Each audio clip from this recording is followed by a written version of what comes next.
halo pembaca info komputer, apa kabar? Semoga Anda semua baik-baik saja di tengah wabah corona yang bikin repot semua orang ini. Semoga Anda semua sedang bekerja di rumah dan juga jaga jarak untuk membantu pemerintah mengurangi penyebaran dari virus corona.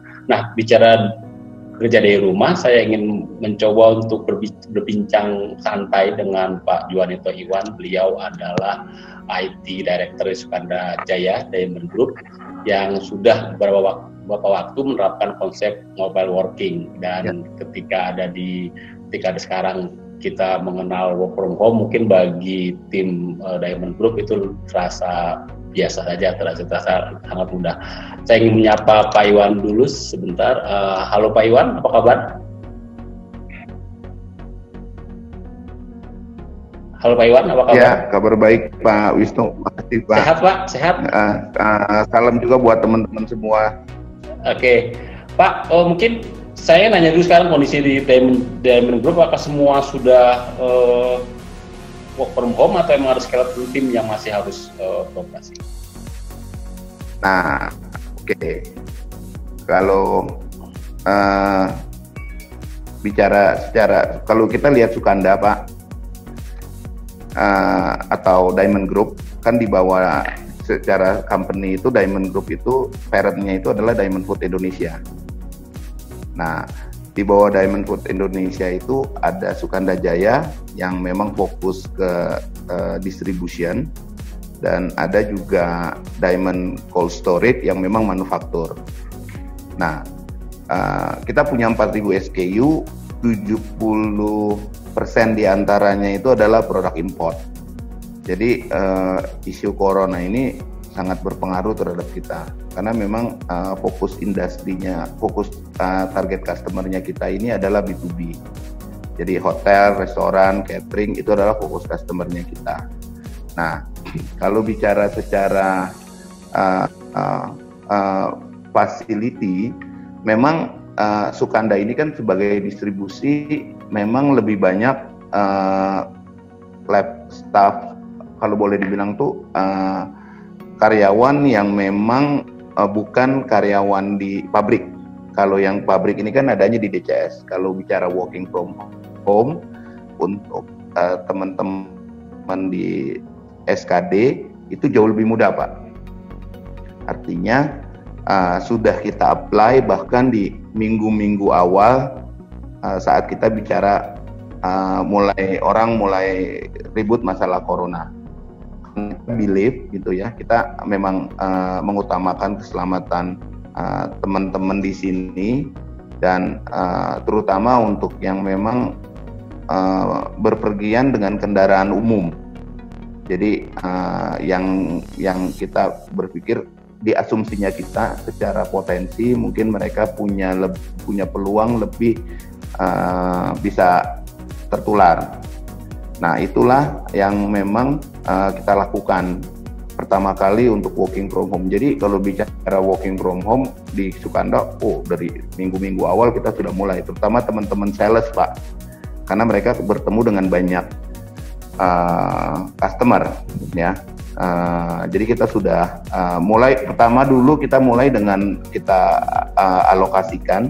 Jadi kita nggak langsung working from home, kita mulai dengan kita alokasikan working area kerja mereka, terus kita batasi mereka akses ke HO atau ke head office, karena ibaratnya mereka dari rumah langsung ke working area mereka, dan setelah itu mereka boleh pulang atau mereka customer.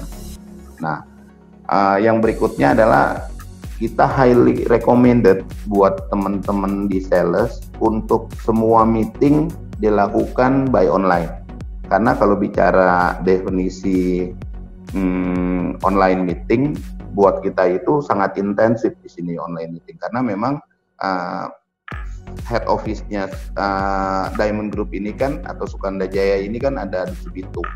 Ya, kita punya banyak facility di sini, ada di Irian 1, Irian 2, Halmahera gitu loh ya, Irian 11 gitu ya, dan juga tersebar di cabang-cabang. Nah, jadi yang namanya online meeting itu sudah kita mulai. Waktu itu juga bahkan kita training SAP, waktu go live SAP juga kita pakai online meeting. Jadi secara konsep sebenarnya karena kita sudah terbiasa untuk working from anywhere, jadi once gara-gara corona ini muncul, kita semua udah nggak kaget Pak, karena memang by nature karena lokasinya kita kepecah-pecah, dan once kita punya pas waktu itu project migrasi, memang karena ada project digital transformasi. Nah, kita mulailah pada saat itu digital transformasi yang kita bangun ini konsepnya sudah working from anywhere. Nah, lain dengan teman-teman yang di DCS Pak. Kalau teman-teman yang di DCS ini kan memang mereka ada di areal industri. Nah, yang namanya buru-buru pabrik kan nggak mungkin working from home. Jadi mereka tetap datang.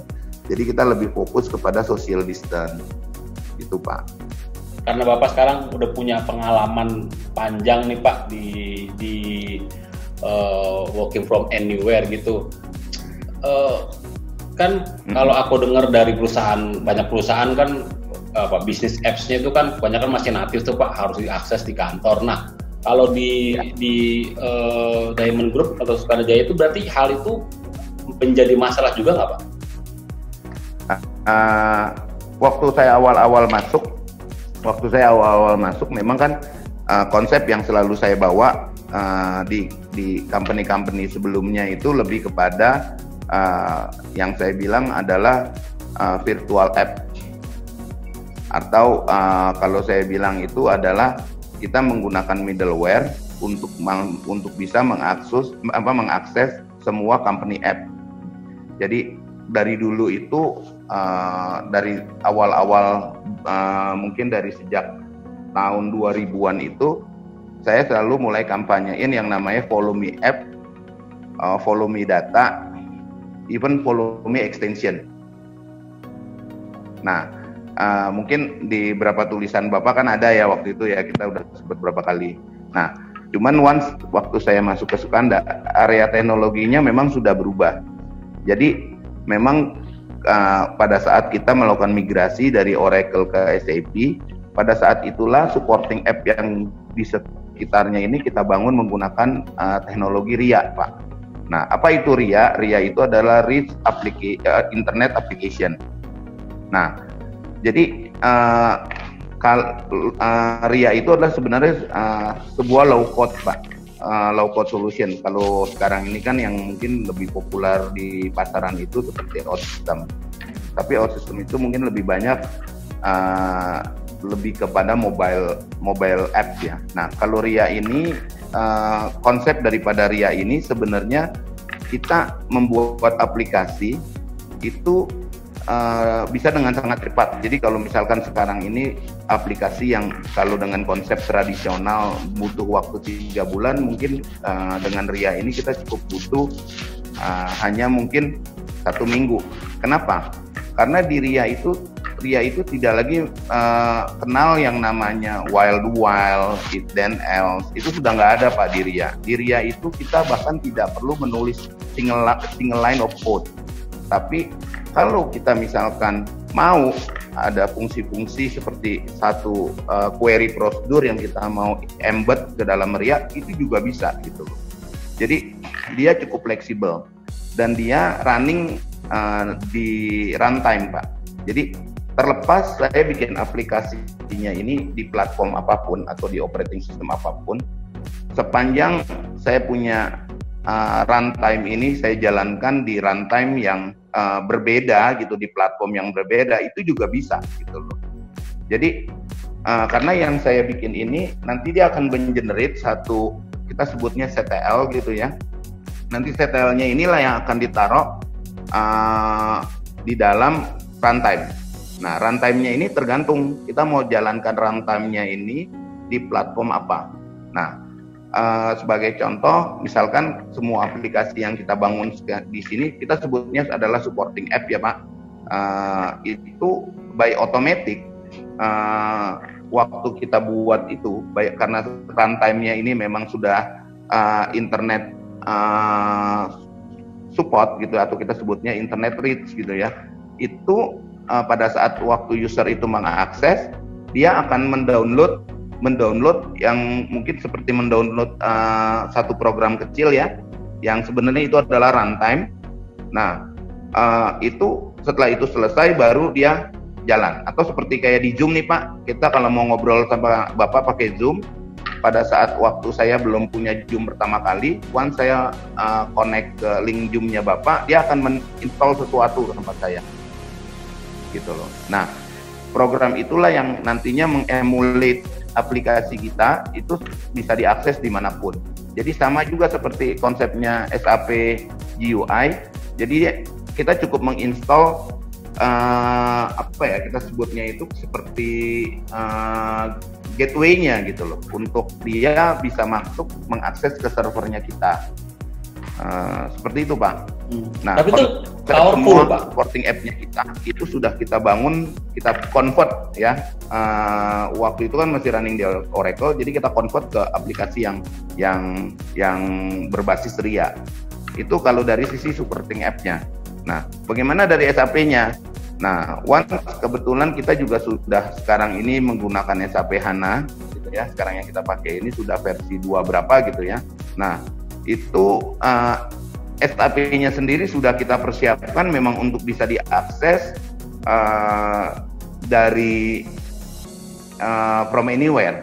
Jadi once user kita sekarang ini working from home, yang kita minta oleh ke mereka itu cuman yang penting adalah ya internet connection-nya bagus gitu loh. Sepanjang internet connection-nya bagus atau mereka mengakses menggunakan 4G gitu ya, lewat tethering di handphone mereka akan punya experience yang sama seperti mereka ada di kantor. Jadi user experience-nya itu sama sekali tidak berubah. Dan hasilnya sama seperti kalau yang sebelumnya itu saya selalu bicara volume app, volume data, dan volume extension, itu pun experience-nya itu nggak tergantikan gitu loh Pak. Jadi dengan kata lain, experience yang dirasakan user ketika lewat browser seperti itu sama powerfulnya dengan experience ketika mereka mengerjakannya di desktop gitu Pak. Betul. Cuman yang saya mau highlight di sini adalah kalau kita working from anywhere, saya paham di teman-teman yang lain juga sudah terbiasa gitu. Artinya sudah bisa. Nah, sebenarnya yang menarik daripada konsep working from home ini adalah di saat di kondisi ini komunikasi atau kolaborasi tim di antara kita dengan kolegnya kita dengan cross function timnya kita itu mereka tidak persiapkan untuk from anywhere. Kalau akses from anywhere, saya believe semua biasa Pak. Tapi yang namanya collaboration-nya ini, kita tidak terbiasa dengan konsep collaboration from anywhere. Nah, ini yang sebenarnya mau saya share. Nah, di tempat kita itu, kita kebetulan dari awal saya masuk, itu memang saya sudah mulai mengintroduce satu konsep collaboration tool. Saya ambil contoh, sekarang ini kita di mana-mana di semua ini company sudah terbiasa biasanya mereka pakainya WhatsApp. Bahkan untuk komunikasi bisnis. Sadar atau tidak sadar, di antara komunikasi itu terjadi yang namanya data leakage, Pak. Karena semua file, semua itu selalu ditransfer lewat WhatsApp. Jadi WhatsApp itu sudah hampir dikatakan menjadi backbone communication business. Jadi ada 2 yang mereka pakai, yaitu email dan WhatsApp. Which is keduanya itu di understanding saya itu tidak structure. Kenapa tidak structure? Karena pada saat kita terima Pak komunikasi di WhatsApp, pertama WhatsApp itu sifatnya pribadi, memang didesain untuk social network. Komunikasi dalam WhatsApp itu bertumpuk-tumpuk Pak. Bapak kebayang kalau di dalam WhatsApp itu membernya mungkin let's say udah 100 orang atau bahkan mungkin 500 orang, komunikasi itu Bapak nggak akan bisa ikuti. Jadi let's say setengah jam aja Bapak ketinggalan di komunikasi itu, Bapak nggak akan pernah bisa mengikuti apa yang sedang lagi dibicarakan. bicarakan. Jadi topik itu bertumpuk-tumpuk. Bapak akan lost di komunikasi itu. Jadi itulah kenapa saya bilang bahwa WhatsApp itu mungkin hanya untuk bisa dipakai untuk small group. Nah, bagaimana dengan email? Sama. Setiap hari kita menerima begitu banyak email. Mungkin 60% dari email yang kita terima di kantor itu adalah sisi yang menurut saya kalau saya bilang itu cukup mengganggu kita punya fokus. Nah, setiap hari kita menerima let's say 100 email dengan 100 topik berbeda. Mungkin hari itu kita juga sibuk dengan operasional yang lain dan akhirnya kita baru lagi balik ke email itu, tapi email itu baru mungkin 60% kita buka. Jadi ada 40% email kita yang belum kita follow up. Besok kita terima email lagi begitu. Besok kita terima email lagi begitu. Nah, sehingga komunikasi di email itu subjeknya itu menjadi berantakan. Yang biasanya mereka lakukan itu adalah mereka bikin folder-folder, Pak, di dalam inbox-nya mereka. Nah, ini nggak bisa berlaku untuk semua orang. Jadi hanya orang-orang tertentu yang cukup mungkin struktur bikin seperti itu. Tapi dengan orang lain juga. Belum lagi informasi yang bertebaran di sana-sini. Nah, di kita itu yang kita hindari. Jadi kita pecah. Jadi komunikasi itu bahkan kita terus terang kita menggunakan Slack gitu ya. Nah, di Slack ini komunikasi itu kita bagi sesuai dengan topiknya. Mungkin saya bisa share screen-nya, Pak, sebentar biar ada gambaran. Oke, boleh, Pak. Saya share ya, Pak. Oke, boleh, Pak. Di sini kalau Bapak lihat ya, ini kebetulan saya punya workspace-nya untuk IT, khusus kita lebih banyak untuk IT. Jadi ada workspace juga untuk departemen-departemen yang lain gitu ya. Nah, kalau kita lihat di sini, semua komunikasinya kita itu boleh dibilang terbagi dalam channel-channel.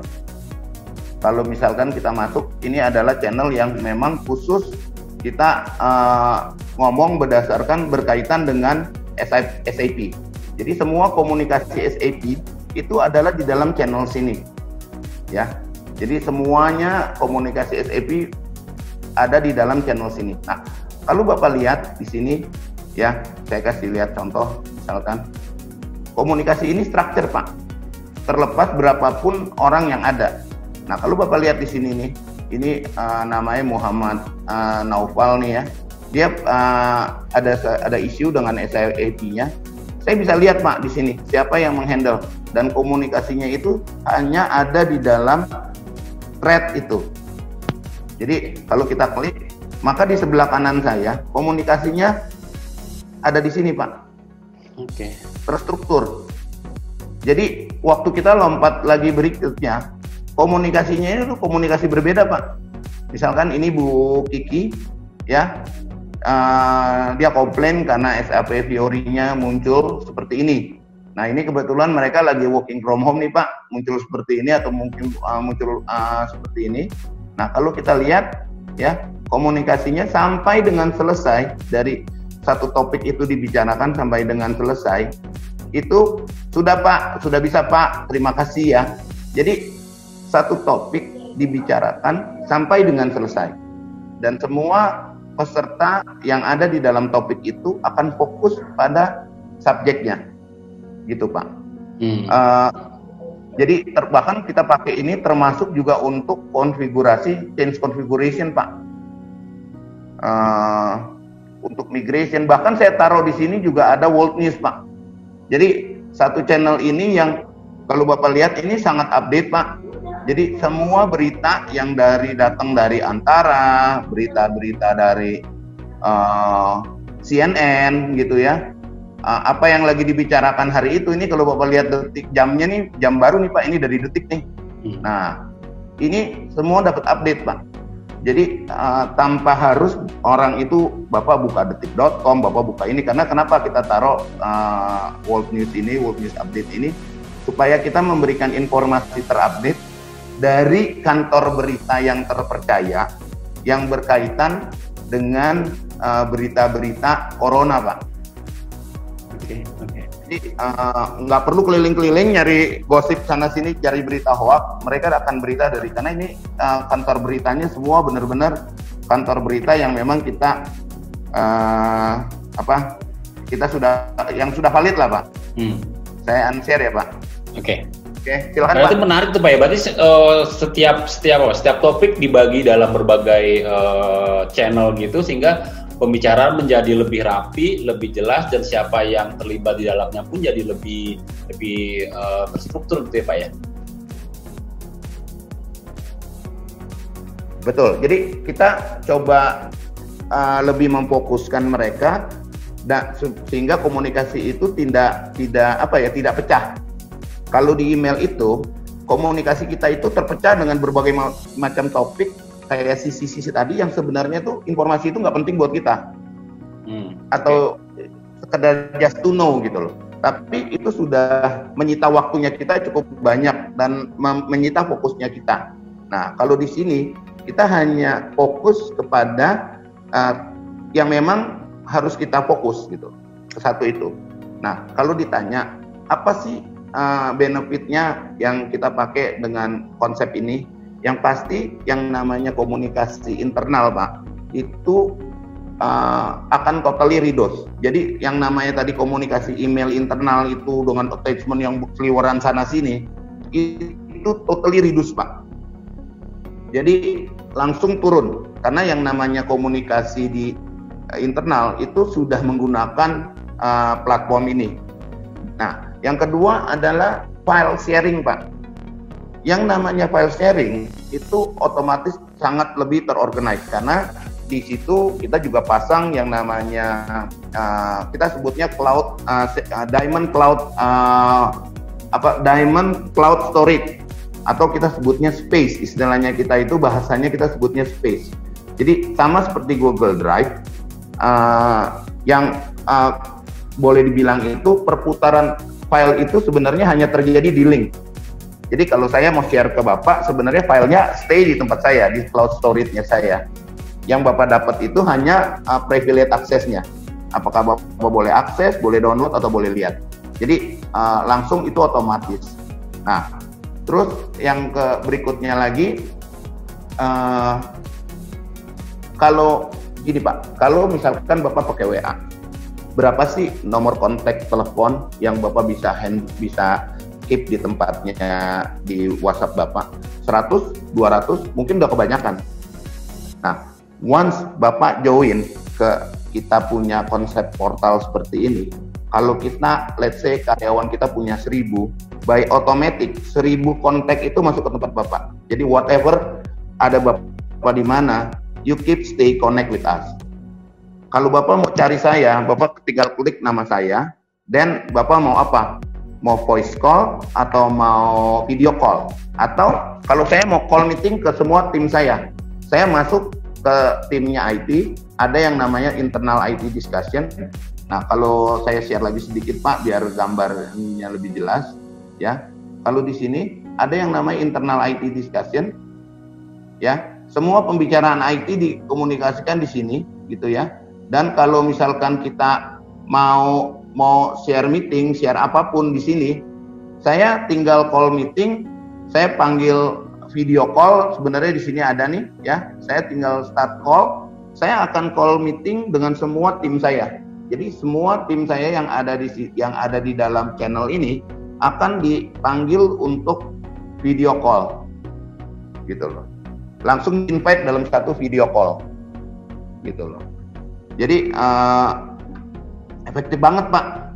Atau kalau misalkan saya mau cross function meeting, misalkan nih saya lagi meeting dengan Bapak, saya mau invite somebody, saya tinggal add aja di situ, maka dia akan otomatis dihubungi dan dia otomatis diminta untuk join di conference ini. Oke, Pak. Yang berikutnya, platform ini juga ada di handphone Pak. Jadi ini adalah aplikasi kedua setelah WhatsApp yang kita buka setiap hari. Yang setiap menit. Oh, ini sekarang bukan ada WhatsApp, ada Slack gitu Pak ya kalau udah. Iya. Slack gitu. Tapi Pak, karena ada beberapa aplikasi kolaborasi lain tuh Pak, misalnya sekarang yang mungkin yang lagi sering dipakai Microsoft Teams. Bapak bisa memberikan plus minus dari Slack dengan Microsoft Teams itu nggak Pak? Kalau mungkin Bapak pernah pakai dua-duanya. Jadi gini, kalau kita googling, saya cuma lihat fakta ya, karena saya nggak bisa bilang mana yang bagus, mana yang jelek. Buat saya, pada saat saya memilih collaboration tool seperti ini, saya lihat hampir semua Pak. Saya meeting dengan semua providernya. Jadi kayak vlog dari India, saya meeting langsung dengan orang Indianya. Cantik yang ada di Rusia, saya meeting dengan mereka. Klik, bahkan Joho, karena Klik itu punyanya Joho, ada yang namanya mereka sebut Joho Workspace. Terus saya juga ketemu dengan berbagai macam yang aneh-aneh yang punyanya Instagram tuh, yang namanya tuh Thread ya kalau nggak salah namanya. Terus ada banyak lah, sampai saya udah lupa gitu loh. Banyak yang aneh-aneh. Ada lagi Reaper dari US, itu kita lihat semua. Nah, buat saya fokusnya itu adalah bagaimana chat itu bisa lebih structure. Kalau tadi Bapak lihat itu kan ada thread-nya. Jadi komunikasi itu, karena di dalam satu channelnya kita Pak, itu akan berisi ribuan orang. Kalau komunikasi itu di-treat seperti social messaging kayak WhatsApp, bertumbuk-tumbuk begitu, kita akan lost komunikasi Pak. Nah, saya akan cari yang ini, dan kebetulan sepanjang saya keliling Windows Shopping yang punya kemampuan thread, komunikasi thread seperti ini, itu hanya Slack. Hanya Slack sepanjang sampai hari ini ya. Terus yang kedua Pak, ini baru kejadian di berapa minggu yang lalu. Kalau Bapak googling, waktu itu IBM juga punya challenge yang sama, lagi nyari, ada beritanya Pak, kalau nggak salah masuk CNN, itu IBM itu juga melakukan komparasi dengan kolaborasi yang lain, dan at the end mereka memilih Slack untuk diimplementasi di 350.000 karyawannya. Nah, dari situ saya cuma pilih bahwa mereka melakukan beauty contest itu kan nggak asal pilih Bang, apalagi mereka memilih untuk berkomunikasi dengan 350.000 karyawannya gitu. Pasti ya banyaklah sisi-sisi yang mereka lihat, itu sih Pak. Oke. Sekarang ini Pak kan penggunaan WhatsApp sebagai sarana komunikasi, kolaborasi, bahkan berbagi file kan udah jamak banget gitu Pak ya. Jadi sebenarnya kan salah satu contohnya gimana saya mendorong orang untuk pindah gitu kan kadang-kadang malas udah kebiasa di itu, ngapain pakai aplikasi yang lain. Nah, strateginya dari Diamond selama ini gimana Pak? Bagaimana mendorong karyawan Diamond untuk yuk kita pakai Slack kanan, walaupun itu lebih powerful tapi kan orang belum terbiasa. Ada strategi khusus nggak Pak? Belum tentu pindah. Iya, strateginya. Pertama, implementasinya itu harus total, harus big bang. Nggak bisa setengah-setengah. Yang pertama.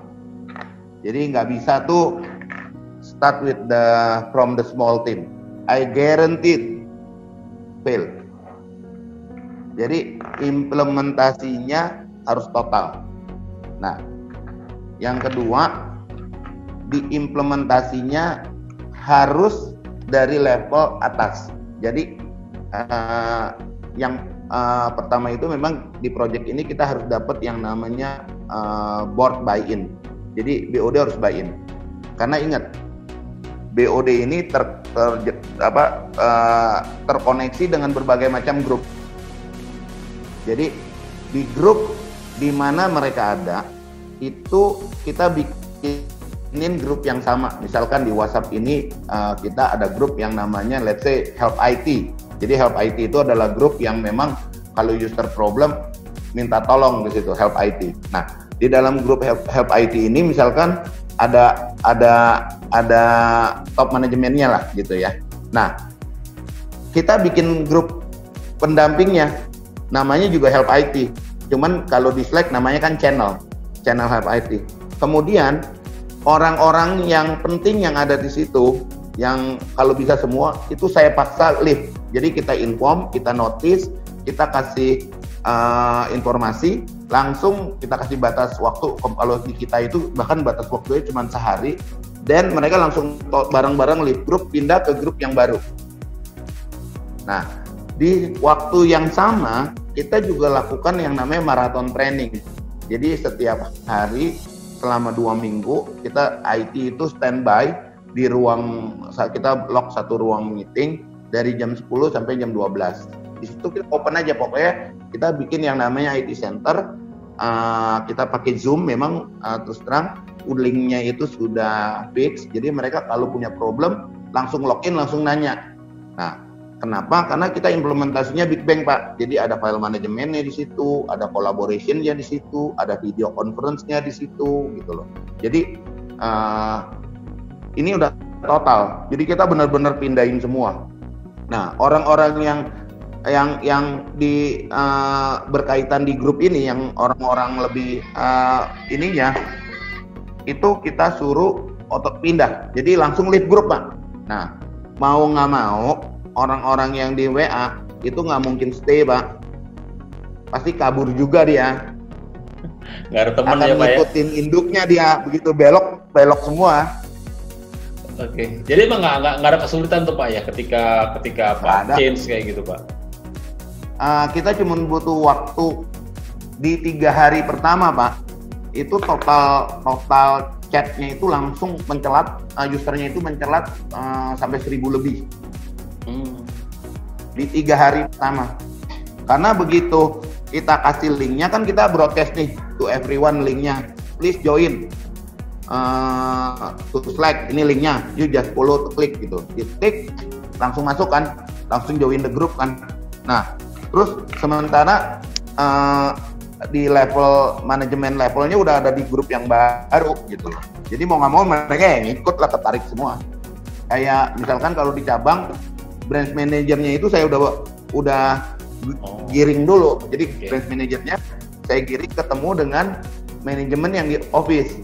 Nah, mau nggak mau anak-anaknya ngikut, Pak. 3 hari selesai. Oke. Dan sekarang harus begitu. Udah lancar nih, Pak ya. Udah berapa lama, Pak, pakai Slack ini, Pak? Oh, lama, udah lama, udah hampir setahun kali. Oh, oke.